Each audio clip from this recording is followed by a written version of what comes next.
14 ciudades del sur de Alemania.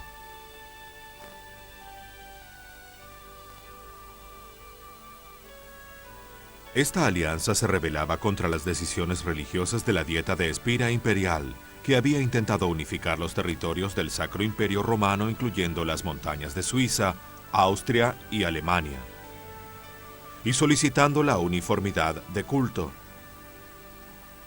Los documentos declaran dos principios que son el eje de la comprensión protestantista del cristianismo. El mismo par de principios había sido declarado por el clérigo alemán Martín Lutero. Su famosa confrontación llegaría a la Iglesia Católica de Roma y al Sacro Imperio Romano en 1521. El primer principio es que la palabra de Dios es una autoridad mayor que cualquier autoridad humana. El segundo principio es que solo la conciencia justifica la oposición a ciertos edictos ecuménicos.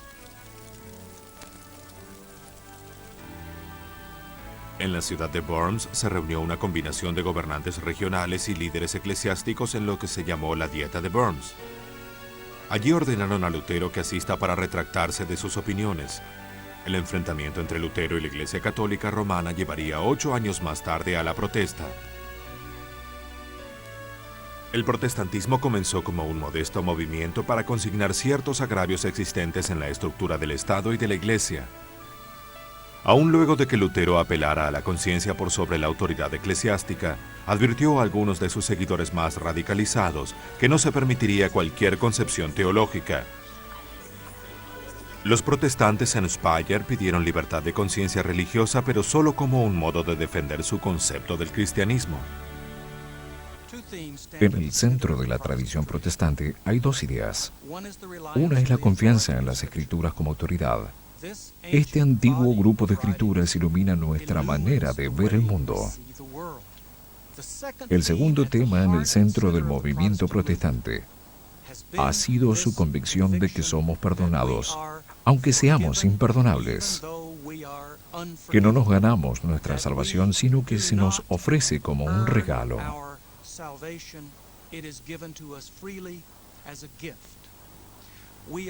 Se nos permite ser lo que somos. La invención de la imprenta casi un siglo antes facilitó la posibilidad de hacer copias de la Biblia. Muchos cristianos querían decidir por sí solos el significado de las Escrituras. A pesar de tales desacuerdos, la primera generación de cristianos protestantes quiso que sus seguidores reafirmaran varias convicciones teológicas compartidas. Se concentraron en lo que percibían como errores de la Iglesia. La confesión de Ginebra concentraría la gloria solo en Dios. Los protestantes no glorificarían cosas humanas, las cuales se habían tornado tan prominentes para la Iglesia Católica Romana. La reforma en el Sacro Imperio Romano pronto tuvo dos facciones, una liderada por Lutero en el norte y otra por Ulrico Zwinglio en el sur. Estas dos facciones protestantes solo llegaron a concordar en que disentían. Otro grupo protestante fue llamado sacerdocio de creyentes. Este principio no significaba que no habría ministros ni que se abolirían las jerarquías sociales. El sacerdocio de los creyentes significaba que todas las personas tenían acceso inmediato a Dios, que no tendrían que pasar a través de un sacerdote. Lutero argumentó algo similar al proclamar que todos los cristianos bautizados son sacerdotes. Cada persona tiene el derecho y la obligación de preocuparse sobre lo bueno y lo malo de la fe. Pero los laicos no debían ser desplazados por quienes reclamaban esta tarea como expertos.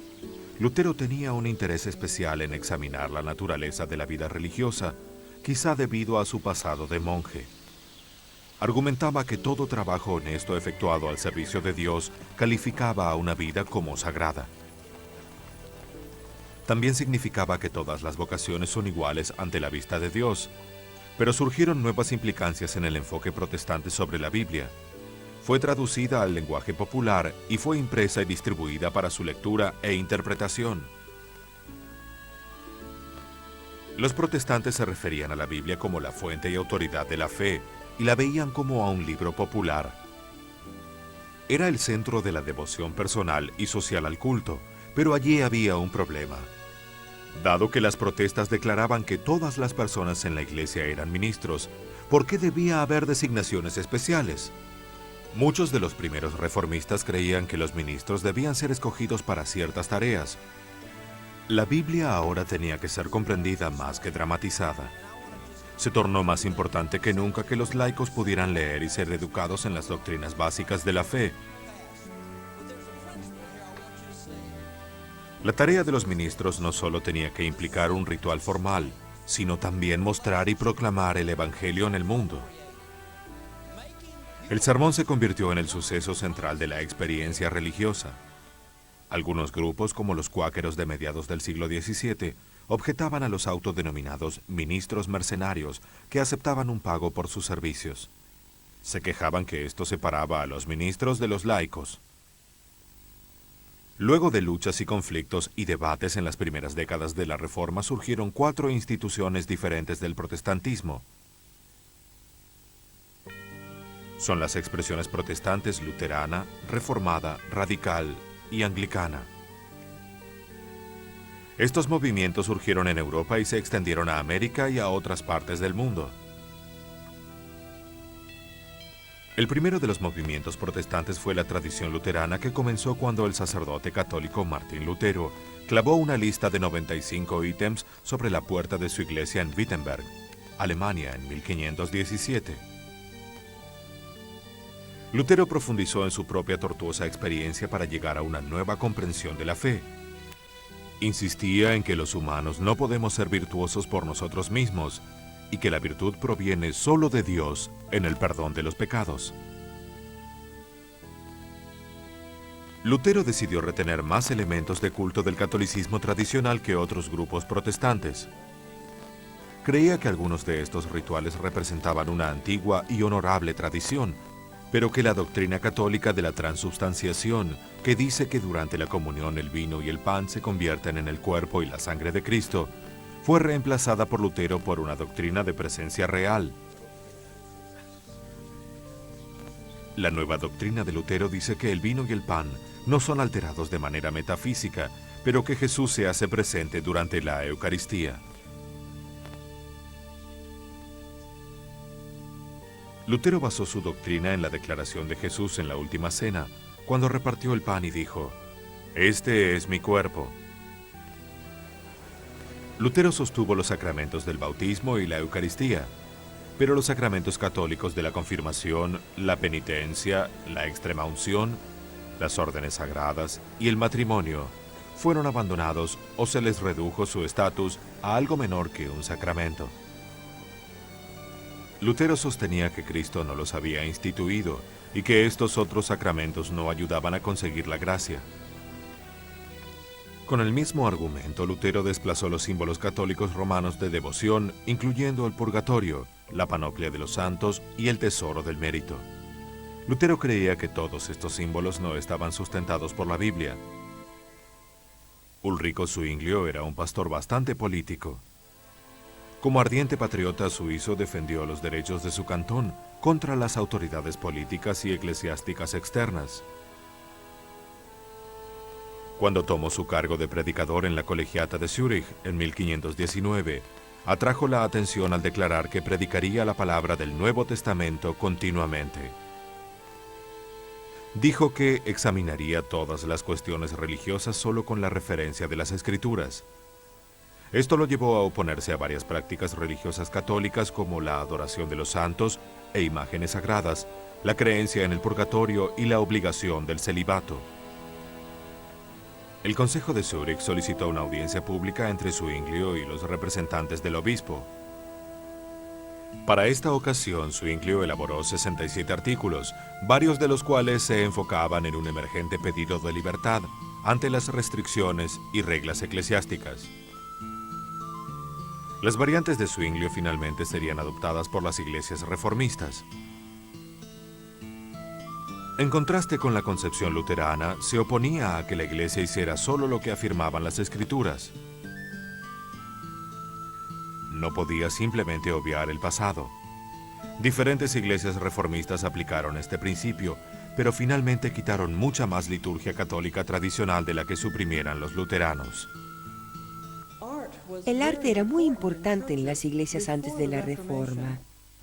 Mucha gente no sabía leer, el léxico eclesiástico no les resultaba comprensible, entonces solo se sentaban en un santuario sin saber realmente qué sucedía, no participaban. Pero podían observar las imágenes, entender los vitrales, las pinturas y estatuas, por lo que resultaban muy importantes para ellos. Desafortunadamente llegó un momento en que les resultó más importante el arte que el hecho que éste representaba. Esa era una parte del eje de la Reforma, alejarse de esa situación porque se honraba el trabajo artístico y no el tema. Por desgracia, fueron destruidas muchas magníficas obras de arte durante la Reforma. Algunos pensaron que la única manera de lograr el cambio era sobrepasando el arte. Eso fue lo más importante. Regresaremos con más Infinito Místico. Encontrar el modelo bíblico apropiado para organizar la cúpula eclesiástica. Juan Calvino, el ministro francés en Ginebra, encontró su modelo en una orden ministerial cuádruple que, según él, había sido instituida por Jesús. Estas 4 órdenes eran de pastores, doctores, que nosotros llamaríamos maestros, ancianos y diáconos.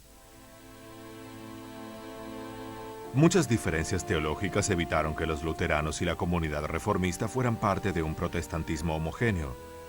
El tema más conflictivo tenía que ver con la Eucaristía. Zwinglio pensaba que el concepto luterano de la presencia real era aún demasiado cercano a la doctrina católica de la transubstanciación. Sostenía que el pan y el vino significaban o representaban al cuerpo y sangre de Cristo, y que la comunión es por consiguiente un recordatorio de los hechos de Cristo. Zwinglio creía que la Eucaristía era claramente secundaria para el servicio de la palabra. Sugería que debía ser celebrada en forma trimestral, ante el opuesto deseo luterano de mantener juntas la palabra y el sacramento en una celebración cotidiana. La gente reformista recibiría los elementos donde estuviera sentada y no tendría que llegar al púlpito. Pronto surgieron radicales religiosos en la Reforma. Este grupo representa una tercera rama del movimiento protestante. Había 4 tipos diferentes de radicales: los teocráticos revolucionarios, los espiritualistas, los antitrinitarios y los anabaptistas. Los teocráticos revolucionarios y los espiritualistas surgieron en la primera etapa de la Reforma alemana.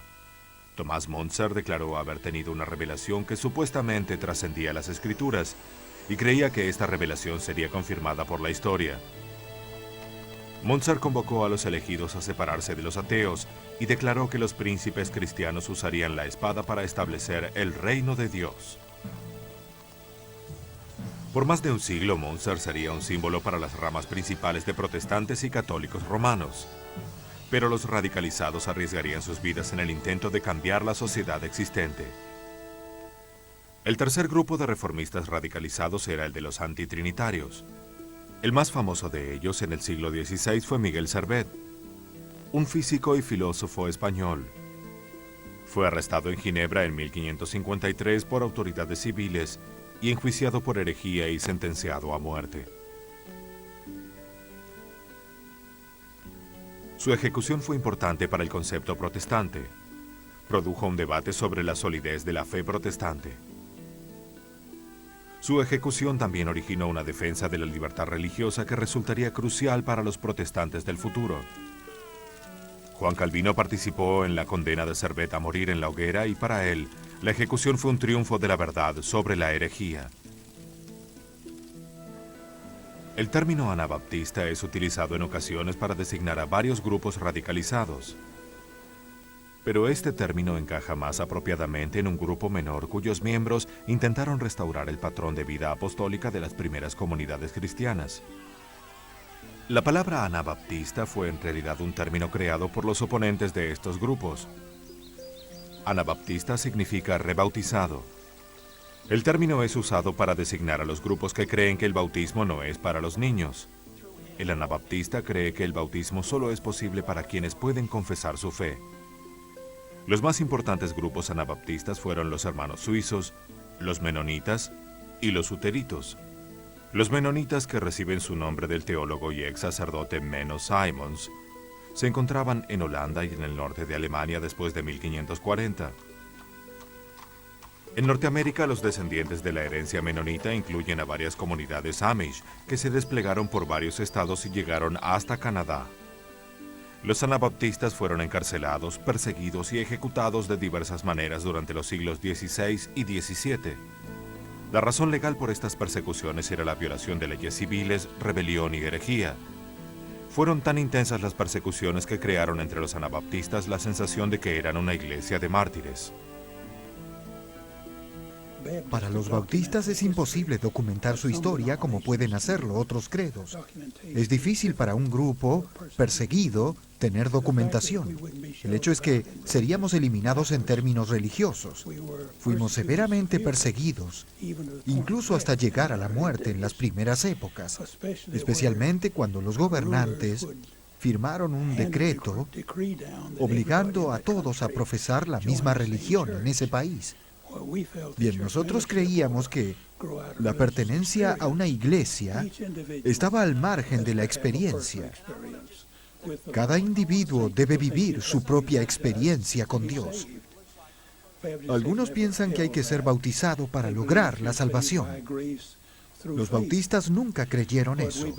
Ellos creen que se logra la gracia a través de la fe, pero se bautizan por inmersión porque es un homenaje de lo que le sucedió a Cristo.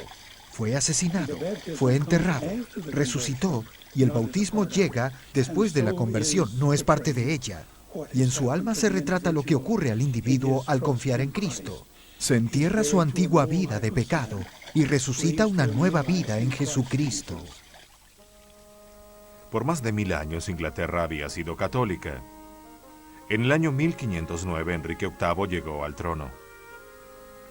Tomó como esposa a Catalina de Aragón, pero ella y Enrique no pudieron engendrar un heredero varón. Para 1527, Enrique había decidido disolver su matrimonio, pero el Papa se rehusó a otorgarle la nulidad. El Parlamento inglés emitió un acta de supremacía en 1534 que declaró que el rey Enrique VIII sería el líder supremo de la Iglesia de Inglaterra. Algunos vieron a esta legislación como el comienzo del protestantismo en Inglaterra, otros vieron a la Iglesia anglicana como una continuación de la Iglesia católica, pero ahora como Iglesia inglesa, con el rey como autoridad local. En el siglo XVI, la Iglesia británica debía ser verdaderamente nacional. Tenía que ser la Iglesia de Inglaterra. No necesariamente con una denominación diferente, pero debía ser para todo el pueblo. En un sentido, era la consecuencia lógica de lo que sucedía en Europa en esta época. Los estados nacionales se convertían en entes. Estaban descontentos con un poder internacional como el papado, y desde el siglo XIV en adelante, Francia, Italia, Alemania y España decían: aceptamos conservar la teología católica romana, pero queremos controlar nuestra propia iglesia. En un sentido, eso es todo lo que quería Enrique VIII. Para quienes vieron todo esto como una continuación de la Iglesia católica, la Iglesia de Inglaterra estaba ahora a medio camino entre el protestantismo y el catolicismo romano. El protestante Thomas Cranmer ayudó a Enrique VIII a resolver su problema matrimonial, proponiéndole que el tema fuera presentado ante teólogos y universitarios y no ante el Papa. El primer libro de la oración común en 1549 y su revisión en 1552 fueron los mayores trabajos de Thomas Cranmer. Este es el libro de 1549, el primer libro de la oración común de Cranmer.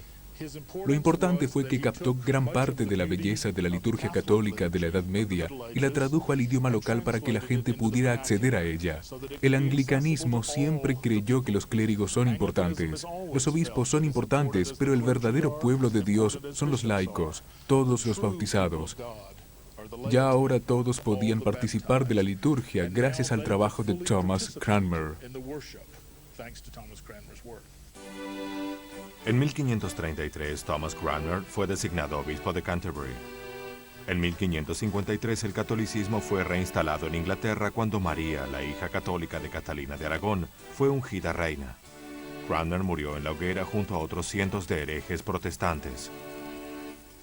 Otros protestantes escaparon al continente europeo, a ciudades protestantes como Estrasburgo, Frankfurt y Ginebra.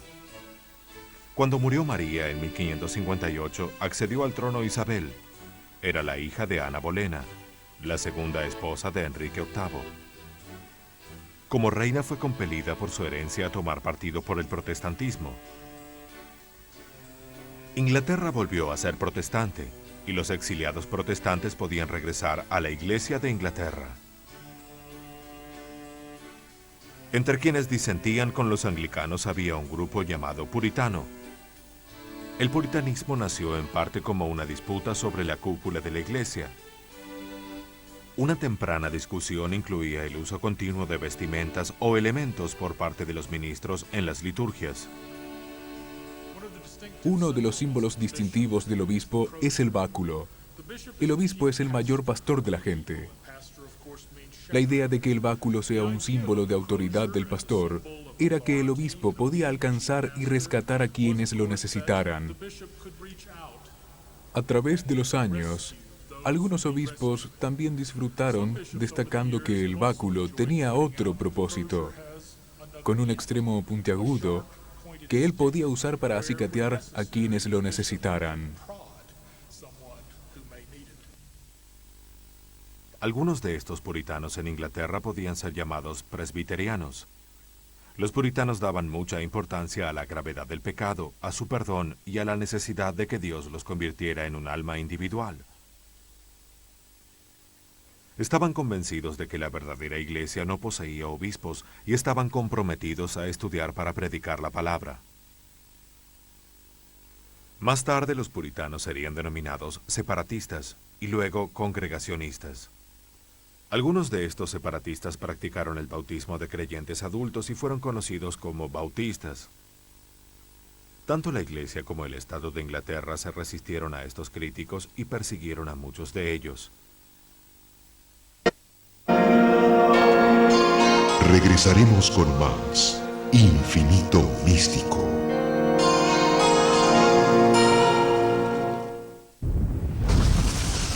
El periodo de consolidación comenzó a establecer límites teológicos y políticos en Europa. En 1555, la paz de Augsburgo terminó con las guerras entre los ejércitos luteranos y los católicos del emperador del Sacro Imperio Romano, Carlos V. Esto permitió a cada gobernante regional dentro del imperio a determinar si su tierra sería católica o luterana. No se permitiría otra fe. En Francia, las intermitentes guerras religiosas culminaron con el Edicto de Nantes en 1598. Este edicto garantizó un grado de libertad religiosa a los protestantes franceses llamados hugonotes, pero casi un siglo más tarde fue revocado. Los hugonotes fueron forzados a retirarse a las montañas de Francia o bien a emigrar. A principios del siglo XVII, Jacobo VI de Escocia fue ungido rey de Inglaterra. En una conferencia intentó aplacar las diferencias entre los obispos anglicanos y los reformistas. Aunque la conferencia no logró acuerdos de los temas centrales, incluidos la liturgia y el gobierno eclesiástico, sí logró que se hiciera una traducción oficial al inglés de la Biblia para que fuera usada en todas las iglesias británicas. La versión conocida como la del rey Jacobo apareció en 1611. En el siglo XVII se libró la Guerra de los 30 años en territorios del Sacro Imperio Romano y culminó con el Tratado de Paz en Westfalia en 1648. Ahora el imperio reconocía a las iglesias reformistas además de la católica y la luterana. La Guerra Civil Inglesa de la década de 1640 otorgó por unos años la libertad a los presbiterianos, a los separatistas y a los cuáqueros. Fundada por George Fox a fines de la década de 1640 y conocida por sus miembros como Sociedad de los Amigos, los cuáqueros tenían varias convicciones considerados como muy radicalizados por el resto de la sociedad. Los cuáqueros sostenían que las prácticas protestantes tradicionales como la liturgia, el bautismo y la Eucaristía eran externas y debían ser rechazadas. Permitían que no hubiera una orden especial para sus ministros y debido a esto, las mujeres pudieron ejercer un mayor liderazgo en la comunidad cuáquera que en otras facciones protestantes. Creían en las revelaciones inmediatas a través del trabajo espiritual y la vida de personas con fe, y que las revelaciones bíblicas eran claramente secundarias. Esta revelación podía ser esclarecida por una luz interior que Dios otorgaba a todas las personas. Las personas vienen y se sientan en silencio, entran solas o con sus familias, y ese silencio persiste por casi una hora, dependiendo de lo que ocurra o de lo conmovida que esté la persona. Comenzó tiempo atrás con los primeros cuáqueros que tenían el concepto de que Dios está en todos. Y todo surge de allí, incluyendo las revelaciones permanentes y la búsqueda de la verdad. Ponerme de pie y quebrar el silencio es algo que haría solamente si mi corazón se agitara y si supiera que hay algo que realmente debería decir, pero a menudo se percibe cierto espíritu rondando en el grupo. A medida que avanzaba el siglo XVII, algunos protestantes comenzaban a quejarse sobre el carácter de la fe y la vida religiosa que había surgido de los esfuerzos para definir la ortodoxia. Estos críticos fueron llamados pietistas. El pietismo produjo una gran cantidad de actividades prácticas, incluyendo temas sociales como la educación, la asistencia a los pobres, la abolición de la esclavitud y la abstinencia. El experimento religioso inglés terminó cuando fue restaurada la monarquía en Inglaterra bajo Carlos II en 1660. La religión anglicana pronto fue restablecida. Los protestantes externos a la Iglesia de Inglaterra ahora eran oficialmente conocidos como disidentes y el Acta de Tolerancia de 1689 permitió sus liturgias. El renacimiento evangélico tomó lugar en circunstancias muy diferentes en Europa continental, en Gran Bretaña y en las colonias británicas de América. Un historiador definió 4 cualidades de la religión evangélica. Primero, un interés en la conversión al cristianismo basado en la creencia de que es necesario cambiar las vidas. Segundo, el mensaje evangelista es expresado de modo personal y social. Tercero, también hay un alto concepto de la Biblia. Por último, la visión evangélica de la redención subraya que no es suficiente para venerar a Jesús como líder espiritual. Los evangélicos proclaman que Jesús fue un Salvador sacrificado en la cruz por los pecados de la humanidad. Una de las formas más importantes de cristianismo evangélico del siglo XVIII fue el movimiento metodista fundado e impartido por el ministro anglicano John Wesley. La concepción de Wesley del mensaje y la tarea cristiana reflejaba los ideales del pietismo en varios aspectos. El movimiento de Wesley intentó renovar las instituciones existentes en lugar de establecer una nueva institución religiosa. Se enfocaba en los laicos y enfatizaba la santidad más que la corrección teológica. Para Wesley, el corazón del cristianismo es el amor por Dios y el amor por el prójimo. No estaba preocupado por la comprensión intelectual de la fe, sino en que la gente hiciera realidad esa fe. Pero en varios aspectos Wesley avanzó más de lo que los pietistas habían hecho un siglo antes. Creía que cada ser humano tenía un rol en su salvación. Esto significaba que se oponía a la doctrina de la predestinación. Sobre el tema de si la gracia de Dios es ofrecida solo a algunos o a todos, Wesley arrojó el guante a los calvinistas. Por su creencia de que la gracia de Dios estaba en todo y en todos, según sus propias palabras, desde entonces proclamó el mensaje de amor redentor de Dios a todas las personas. Reunió a esas personas en grupos pequeños, las nutrió en la fe y luego envió personas a Estados Unidos para que continuaran con el mismo movimiento. No tenía intenciones de fundar una nueva iglesia. Solo estaba interesado en difundir la santidad de las Escrituras a través del mundo. Para realizar la pintura La ofrenda a Cristo, investigaron tanto que hasta podemos llegar a echar un vistazo al final del siglo XVIII y encontrar a John Wesley enviando a América el abrigo de Tomás. La investigación fue tan completa que el sol está en la posición correcta. Las nubes están bien para esa particular época del año. El nivel del agua es correcto y afortunadamente el pintor pudo ir a Inglaterra y ver esa zona en particular para poder retratar con precisión las cosas que veía. Wesley formó pequeños grupos organizados por sexo y estado civil. También desarrolló una organización de predicadores laicos para que viajara a través de comunidades metodistas. John Wesley murió en 1791. Durante su vida, el movimiento metodista permaneció como una parte de la Iglesia anglicana. Pero luego de su muerte se convirtió gradualmente en un cuerpo religioso separado. La típica liturgia protestante incluye lectura de la Biblia, plegarias, sermones y que toda la congregación cante. Pero lo que cantan los protestantes y cómo lo hacen cambió considerablemente a través de los siglos. Durante el siglo XVI, en los primeros años del protestantismo, cantar a menudo involucraba canciones con métrica.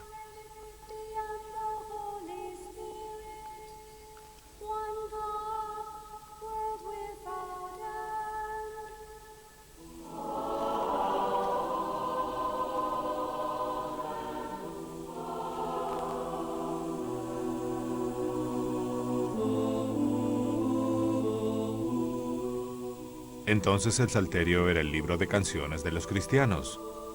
Pero debido a que los himnos que contenía eran tan clásicos, solo se podían efectuar muy pocas variaciones de los antiguos salmos. John Wesley fue impresionado por el poder de la música para conmover oyentes y elevar sus sentimientos, y los movimientos metodistas aprovecharon a pleno esa oportunidad. Wesley recomendó construir capillas octogonales porque su acústica era ideal para predicar y cantar.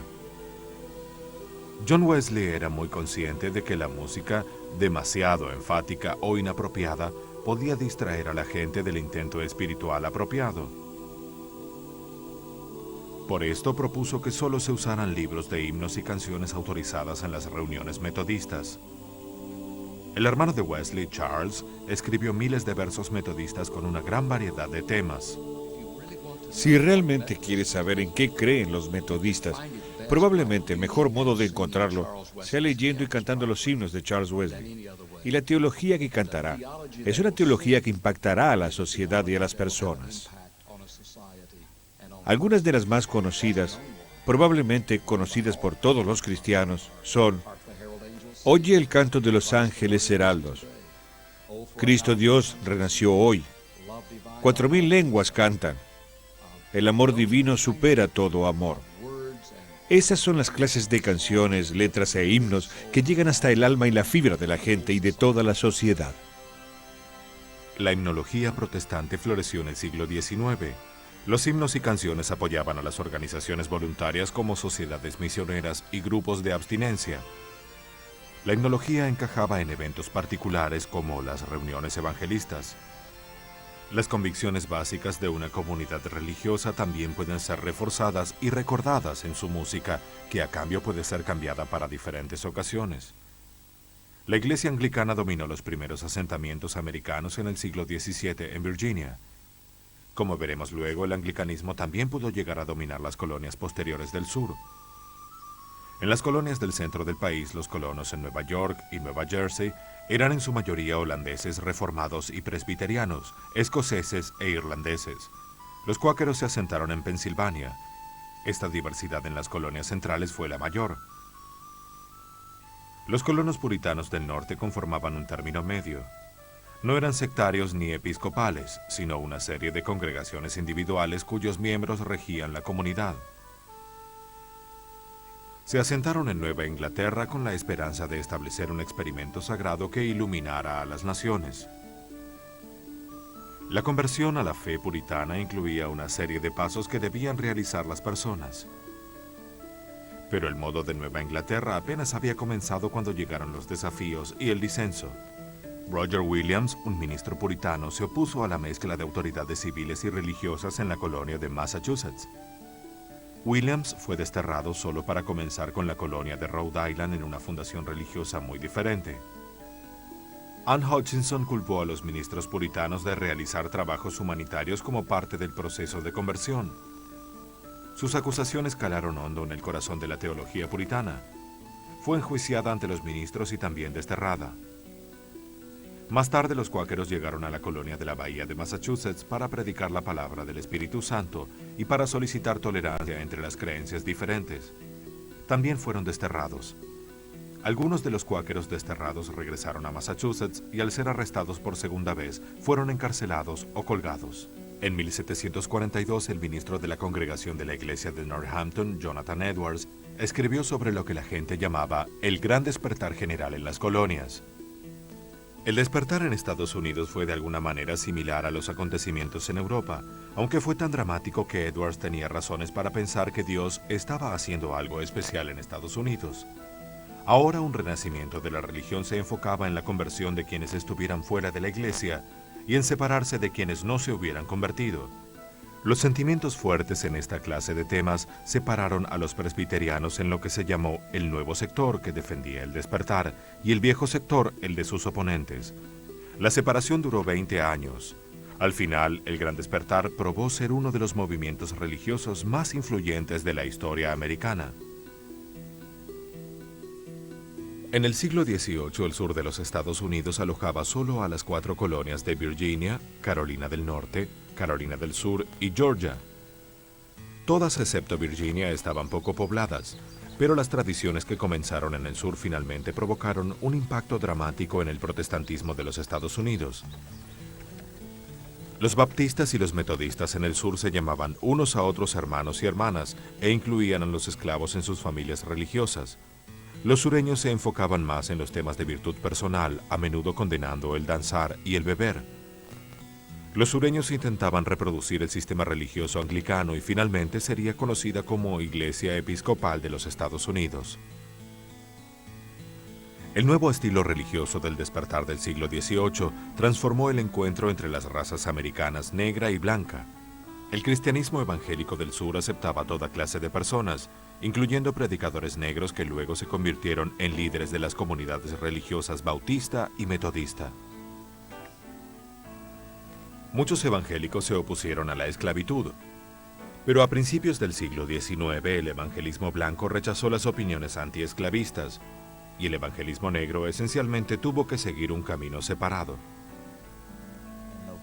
En noviembre de 1786 ocurrió la ruptura más dramática de la Iglesia Madre Metodista de San Jorge en Filadelfia, cuando Absalom Jones, William White y Richard Allen intentaron arrodillarse para orar en el altar. Los diáconos de la iglesia, una iglesia predominantemente blanca, los apartaron físicamente y la congregación, el sector negro de la congregación, se enfadó mucho y de un modo muy dramático se retiró.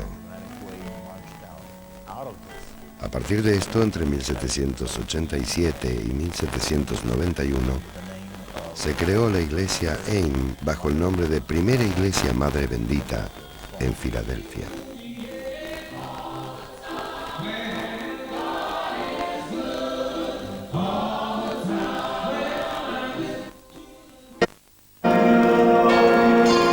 Regresaremos con más Infinito Místico. Infinito, una línea abierta a sus consultas. Sintiendo que me miran. El siglo XIX se basaba cada vez más en los valores democráticos, algo que los metodistas y baptistas poseían en abundancia. En sus ministros querían entusiasmo más que educación y estimulaban activamente la participación laica en todos los aspectos del trabajo, incluida la prédica. Los predicadores viajeros se adaptaron especialmente bien a la frontera occidental en expansión, y el énfasis metodista y baptista en la libre voluntad más que en la predestinación encajaba con el espíritu de la nación. Esta visión se convirtió en la base del nuevo estallido del Renacimiento en el primer tercio del siglo XIX. La energía espiritual de estos renacimientos llevó a nuevas denominaciones protestantes como la Iglesia Presbiteriana de Cumberland y la Iglesia Cristiana o Discípulos de Cristo. Parte del fenómeno que en esa época invadía Kentucky fue el segundo gran despertar y el gran renacimiento de Cane Ridge en agosto de 1801. Resultó ser el más emotivo y el mayor de todos los grandes renacimientos. Había personas de todas las religiones y también ateas. Pero lo interesante fue que ocurrió un fenómeno que en ese momento y desde entonces nos sorprendió. La gente realizaba ejercicios espirituales. Algunos vagaban, otros ladraban como perros, algunos no podían dejar de reír. Y en este caso, ¿quién podría explicar todas las cosas relacionadas con el espíritu? Entonces hubo un acuerdo, y es que el poder de ese momento trascendía las divisiones más allá de las denominaciones. Presbiterianos oyendo los metodistas, metodistas oyendo los baptistas. Fue bueno estar juntos en el mismo espíritu de la adoración de Dios. No era común que las mujeres fueran líderes protestantes.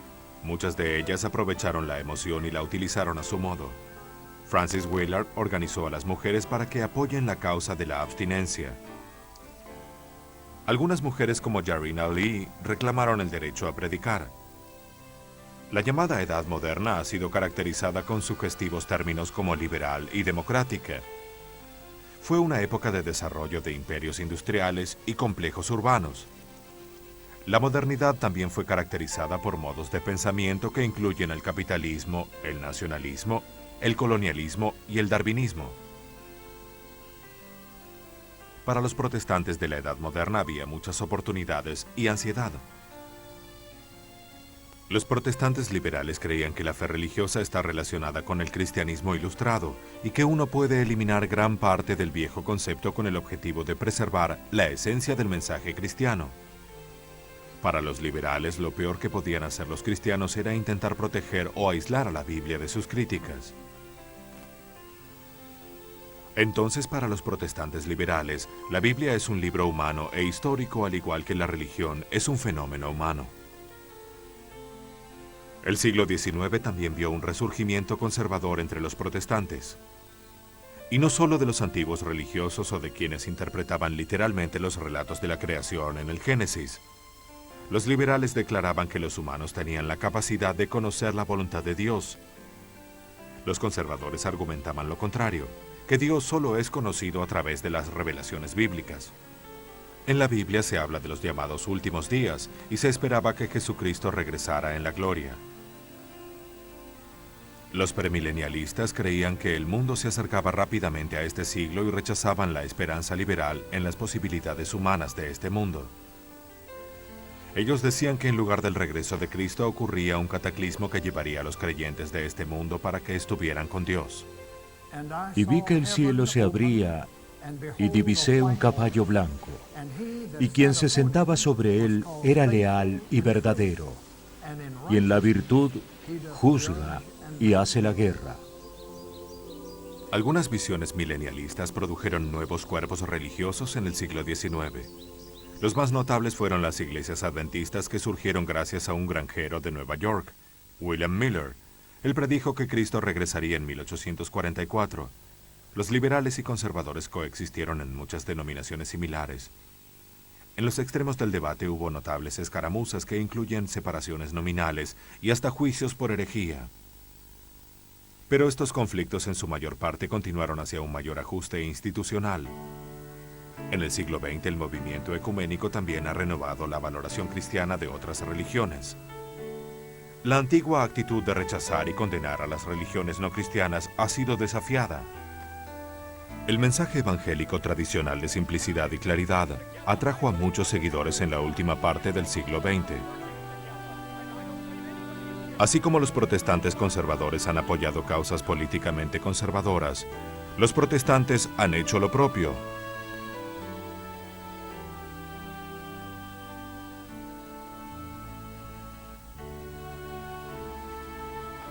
Temas como la homosexualidad, el aborto, la política exterior y el cuidado del medio ambiente se han convertido en temas religiosos candentes. Invocan poderosos ideales religiosos y compromisos mientras los cristianos luchan con causas que avivan la vida política moderna. Protestante es un término amplio y flexible. Muchos que pertenecen a la iglesia protestante se identificarían primero como protestantes.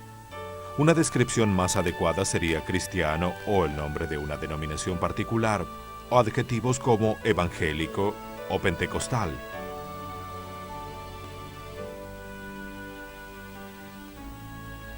Varios protestantes tienen diferentes ópticas de la naturaleza de la iglesia, de los ministerios, la liturgia y de las autoridades religiosas. Celebran el bautismo y la Eucaristía de manera diferente. A pesar de la diversidad de las ideas protestantes, El compromiso fundamental del protestantismo continúa aportando significado y vitalidad a esta gran expresión mundial de la religión cristiana.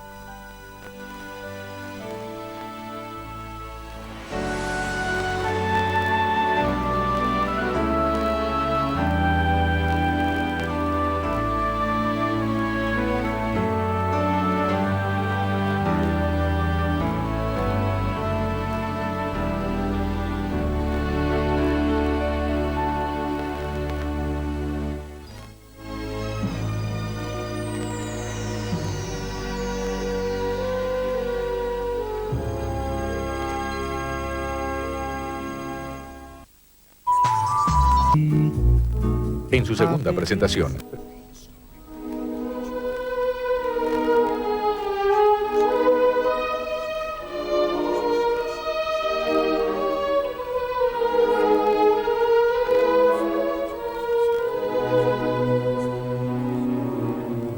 Argentina ha sido uno de los países más beneficiados por la migración. Gobernar fue poblar desde el preámbulo de la Constitución Nacional. La Revolución de Mayo, en